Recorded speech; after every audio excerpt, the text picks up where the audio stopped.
I would be classified in some ways as a third generational farmer. I've grown up in agriculture and those that have met anyone in agriculture would know that there's a lot of passion in the industry. I grew up on farm and around agriculture throughout most of my childhood, and since entering the workforce have been involved with agriculture about every day since. I actually never studied in undergrad. I ran my own business for most of my 20s. I've worked in agriculture across most major commodity groups in Australia on farm, and I had a really lovely mentor who was a CEO of a large business in New Zealand say to me, mate, if you want to really start picking up the pace in your career, you're going to have to get a degree.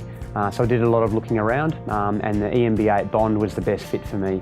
And that was by far one of the most valuable things I've been able to do. Since graduating from Bond, I've been employed by a large financial services company called Findex, and we've set up the first innovation hub for Australian agriculture. Essentially what that's doing is giving startups and entrepreneurs the much needed support and access to capital to help build their business and commercialise their technology. We offer support for startups in the form of access to distribution, to marketing, financial modelling, accounting, other people within the ecosystem that can help them with their technology, their hardware or their software. And we also offer them capital. We have our own venture capital fund that offers early stage a seed round, but it can also then follow on invest in their business as they grow. We're coming into the biggest demand for food and fibre this world has ever seen.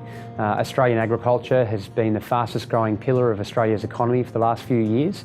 And with the rising middle class in China and India, Indonesia, Australia is incredibly well positioned to take advantage of this massive boom. There wouldn't be a week that goes by in my role right now where I don't reflect on a learning or a takeaway or some of the things that I picked up at Bond. It's been a really, really valuable step for me in securing my career and where I want to secure it, and of course propelling it as quickly as I can. Bond was worth the risk. It was a small university, which means your class sizes are smaller. The EMBA itself, in relation to other MBA programs, was very competitively priced. But I feel the bang that I got for my buck, the attention I got from the lecturers that turned into friends, the quality of their output and the quality of the overall experience was definitely worth the risk.